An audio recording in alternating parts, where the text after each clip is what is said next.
आज हम हैं म्यूनसिपल काउंसिल राजपुरा में प्रधान नरेंद्र शास्त्री के साथ। आपको सबको मालूम है, बीते दिनों से 3-4 दिन से जो बाढ़ जैसे हालात थे राजपुरा के, उसके बारे में क्या तैयारी थी इनकी, क्या क्या कहाँ क्या किया इन्होंने, क्या कर रहे हैं कि और क्या स्टेप उठाएंगे आगे के लिए कि आगे से इसकी तरफ से इस कि जो इनकी कमियां रहेगी उसमें दोबारा से ये रिपीट ना हो, ताकि लोगों का बचाव रहे। बात करते हैं प्रधान नरेंद्र शास्त्री से।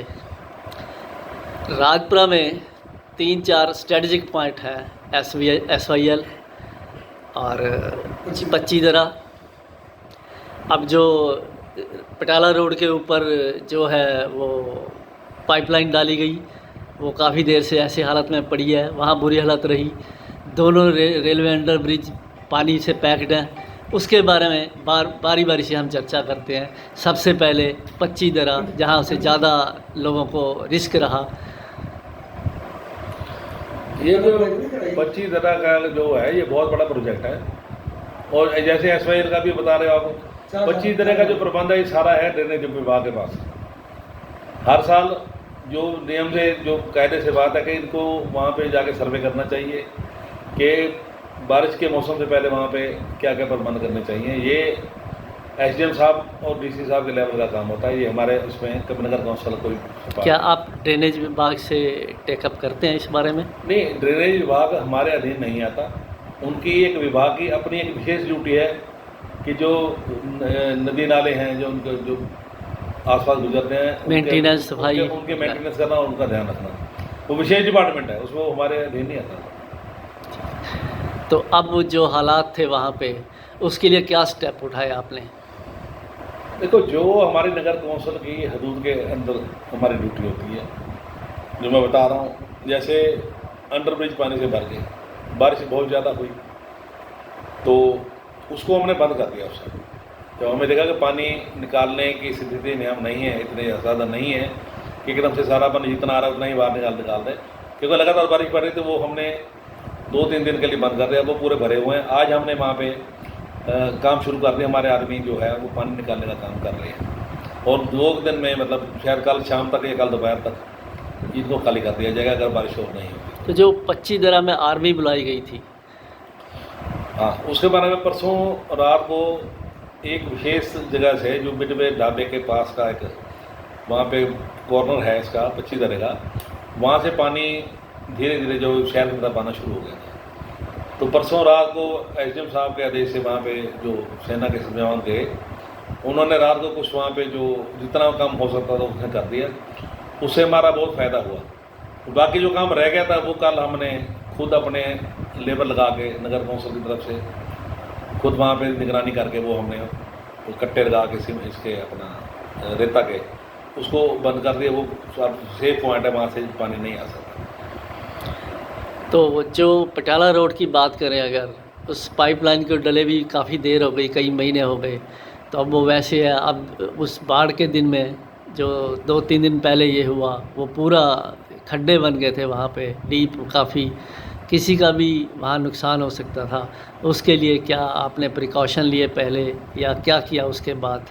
ये जो नए एरिया नगर कौंसिल याद में आया था 2019 में, तो उस एरिया में सारा जो है ये सीवरेज वाटर सप्लाई डाली गई है। उसकी वजह से यहाँ पे जो पाइपलाइन डाली गई है, तो ये काम जो है पटियाला रोड में जो सेंटर में जो लाइन डाली गई थी, ये काम सीवरेज बोर्ड ने करवाया है। और ये जो जगह है, लैंड है, सड़क की देखभाल वो करती है PW। तो नगर कौंसिल ने 2 करोड़ से ज़्यादा की जो अमाउंट है वो PWD को जमा करा दी, ताकि इसकी जो रिपेयर हो फिर उसको दोबारा सड़क बनाई जा सके, उसके लिए दिया हुआ। हाँ, परंतु मैंने एक्शन सीवरेज बोर्ड से भी बात करी थी पिछले दिनों, उस टाइम ये हालात नहीं थे, तो उन्होंने कुछ अपने टेक्निकल कारण बता दिए कि वो भी इसको ठीक नहीं कर सकते। पर आज मैं फिर दोबारा मैंने इसकी जो वीडियो तैयार कराई है वो एक्शन साहब के पास भेज रहा हूँ, ताकि जल्दी इसको सड़क को ठीक करके चालू किया जा सके। अब जैसे टाउन एरिया है, वहाँ पानी बाहर से किसी ड्रेनेज से, SYL से या 25 दरा से इतना नहीं पहुंच पाया। वहाँ फिर भी बाढ़ जैसी स्थिति थी। क्या उसके लिए अनप्लान्ड जो कंस्ट्रक्शन है और चैम्बरों का साफ़ ना होना बारिश से पहले, या फिर कुछ और कारण मानते हैं? उसके लिए कुछ आप इसके लिए जो मैं सारा घूमता रहा हूँ फील्ड में, जो एक बड़ा कारण मुझे नज़र आया वो ये कि जहाँ पहले हमारे बरसाती नाले हुआ करते थे, समय समय पे वहाँ पे कुछ कंस्ट्रक्शन हो गई, कुछ लोगों के ने उसके ऊपर दुकानें बनाई हुई है, तो वो कई सालों से साफ नहीं हुए। नहीं तो पिछले समय में जैसा होता था कि नाले खाली होते थे, जब एकदम पानी आता था वो नाले में समा जाता था, क्योंकि सीवरेज सिस्टम जो है वो इतना ज़्यादा पावरफुल नहीं होता किसी भी शहर का कि बरसाती पानी और इतना बारिश का पानी जितना ज़्यादा बारिश हुई है वो एकदम उसको मैनेज कर ले। वो जो बरसाती नाले होते हैं हमारे, पहले गांव में जैसे छप्पड़ होते थे, शहर में भी कई छप्पड़ थे हमारे, वहाँ पे कंस्ट्रक्शन हो गई, कहीं पार्क बन गया, कहीं कुछ और बन गया। जैसे अभी एक बनवाड़ी में पड़ा हुआ वहाँ पे, जहाँ पानी काफ़ी इकट्ठा हुआ पड़ा, अभी भरा पड़ा। तो ये चीज़ें जो एकदम बारिश का पानी, ये नाले वगैरह उसको समोल लेते थे और इसके द्वारा जो पानी है शहर से बाहर चला जाता था। काफ़ी समय से वो जो कंस्ट्रक्शन चलती गई, वो इतनी बारिश हुई है बहुत समय के बाद, पर हमें कल बहुत कुछ इस बारिश ने सिखा दिया 2-3 दिनों में। हमें आने वाले समय में वो सारे नाले दोबारा खुलवा के प्रबंध करना पड़ेगा, उसको साफ करना पड़ेगा, और हम करेंगे इसको। और उसके अलावा जिन लोगों ने इंक्रोचमेंट करके नालों के ऊपर अपनी दुकानें बना ली हैं, जैसे भोगना रोड के ऊपर काफ़ी हमें दिक्कत आई है कि लोगों ने दुकानें बढ़ा के उस नाले के ऊपर बना दी, तो वो भी प्रशासन ने देखा सारा कि उसकी वजह से भी वहाँ पे लोगों के घरों में पानी घुसा है।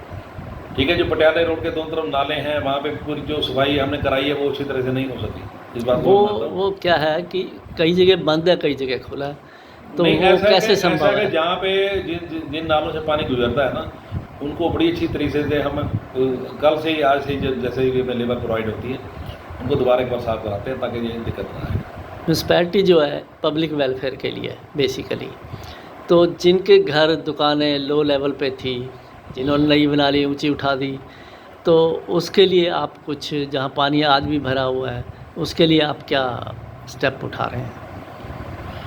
जहाँ जहाँ नुकसान हुआ है, अब वो एरिए जो हैं हमारे पास जो है चिन्हित हो गए कि इन एरियो में नुकसान ज़्यादा हुआ है और हो सकता है कल, तो हम विशेष तौर पे ड्यूटी लगा के अपने सीवरेज बोर्ड की या अपने नगर कौंसिल अधिकारियों की उन स्थानों से, जैसे हम भोगना रोड में बड़ी पाइपलाइन डलवाई थी, उससे हमें बहुत ज़्यादा फ़ायदा हुआ।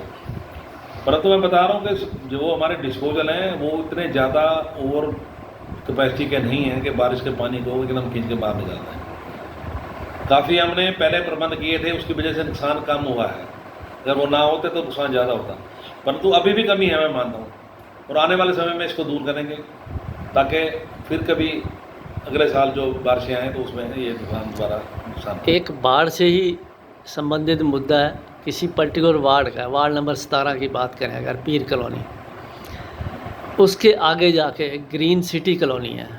आज सुबह ही जो जस्सी हैं वहाँ के MC हैं, तो एक घर अकेला है वहाँ पे, जस्सी की मदर है, जस्सी नहीं है जो उसके मदर हैं, वो रिप्रेजेंट करते हैं एक्चुअली। तो एक घर अकेला है जहाँ सारी सड़क जो है वहाँ तक, घर तक सब मर्ज्ड है पानी से, और वो 3 दिन से घर परिवार अंदर बंद था, बाहर नहीं निकल पा रहा था, वो सड़क नहीं बनी। और नीलपुर गांव में था पहले वो, तो नीलपुर को म्यूनसिपैलिटी में आए मुद्दत हो गई। नहीं, सिर्फ 3 साल हुआ, 19 में है। नोटिफिकेशन तो बहुत पहले हो गई थी। नहीं, वो तो 94 में नोटिफिकेशन हुआ था, वो स्टे हो गया था हाई कोर्ट में। अच्छा, अब 2019 में अब हमने दोबारा 19 से है, आज 23 हो गया। सड़क तो बन जानी चाहिए थी जहाँ बिल्कुल नहीं है। दूसरी बात जो इम्पोर्टेंट है स्ट्रीट लाइट की, तो जस्सी MC का कहना था, आज सुबह की बात है 10-11 बजे की, कि उसने कई बार मीटिंग में ये मुद्दा उठाया है, कांग्रेस के टाइम भी, अब भी, आप पहले कांग्रेस में थे, अब आम आदमी पार्टी में है। इसका जवाब उन्होंने कहा प्रधान जी से पूछिए, EO साहब से पूछिए। नहीं, मैं बता रहा हूँ, देखो जो एरिया नए आए उनमें सारा इंफ्रास्ट्रक्चर कमेटी ने दोबारा स्थापित करना होता है। एक मैं आपको बड़ी विशेष बात बता दूं कि जो पहले ग्राम पंचायत ने सीवरेज डाली या वाटर सप्लाई डाली हुई है, हमारा सीवरेज जो बोर्ड है, सीवरेज बोर्ड है, वो उसको सही नहीं मानता। कि वो किस लेवल से बनाए गए हैं, किस लेवल से नहीं बनाए गए, उन्होंने क्या मटेरियल यूज़ किया, क्या नहीं किया। इसलिए सीवरेज बोर्ड का ये कहना है कि हम ये सारी लाइनें दोबारा से बनाएंगे अपने तरीके से। हम वहाँ पे कोई बिल नहीं ले रहे। क्यों नहीं ले रहे? क्योंकि जो इंफ्रास्ट्रक्चर है वो हमारे सीवरेज बोर्ड ने नहीं बनाया। ये सारी सड़कें एक बार तोड़ने के बाद दोबारा बनेगी, सीवरेज नया डलेगा इसमें। वो तो रूटीन अफेयर है। इसलिए उस काम के लिए ज़्यादा अमाउंट चाहिए होती है। सरकार जैसे फंड प्रोवाइड कराएगी तो उसने ये ठीक है, वो कमी रही वहाँ पे कहीं, क्यों सड़क तो नहीं बनी, क्योंकि वहाँ सीवरेज पार्ट सप्लाई थी नहीं। 4-5 गलियाँ हैं वहाँ, 4 में सड़क बनी है, लेकिन पानी की निकासी के पाइप चैम्बर कहीं नहीं है। मैं बता रहा हूँ जी आपको, वो पुराना सिस्टम बना हुआ उनका। तो अब मेनली क्या है, चलो ये चैम्बर्स की बात है, मुद्दा है स्ट्रीट लाइट का भी। स्ट्रीट लाइट के हमारे टेंडर हो गए, ठीक है। ये बड़ी जल्दी स्ट्रीट लाइट यहाँ पे स्थापित हो गई, मतलब पाइपलाइन में ये काम। आप ऑन रिकॉर्ड? हाँ जी, हाँ बिल्कुल ऑन। और अगर वहाँ पे आप 500 जो पॉइंट्स हैं हमने नए स्थापित करने हैं आउटर कॉलोनियों में, वो हमारे पास हो गए, टेंडर हो गया, उसका सामान आ रहा है, वो जल्दी हो जाएगा। शुक्रिया जी। आपको उस कॉलोनी वाले क्या, राजपुरा में ऐसे कई हैं जहाँ सीवरेज पाइपलाइन डली लेकिन सड़क नहीं बन पा रही। 13 नंबर वार्ड, 17 नंबर वार्ड, पीर कॉलोनी। जी ये जो डेवलपमेंट काम है ये हमेशा चलता रहता है, कभी मुकम्मल नहीं हो सकता, किसी भी शहर में नहीं हो सकता, चाहे विदेश में भी हो। अच्छे से और अच्छा, अच्छे से और अच्छे से चलता है। पर हमारी नीयत साफ है, पूरी हम तनदेही से, ईमानदारी से लगे हुए हैं कि हम शहर निवासियों को राहत दे सकें और जहाँ जहाँ दिक्कतें उसको दूर करें। चलिए, बहुत बहुत धन्यवाद। उम्मीद है कि म्यूनसिपैलिटी के जो ऑफिसर्स हैं, बहुत जो जिम्मेवार इंसान हैं, वो इससे ज़रूर सबक लेंगे जैसे प्रधान जी ने कहा है।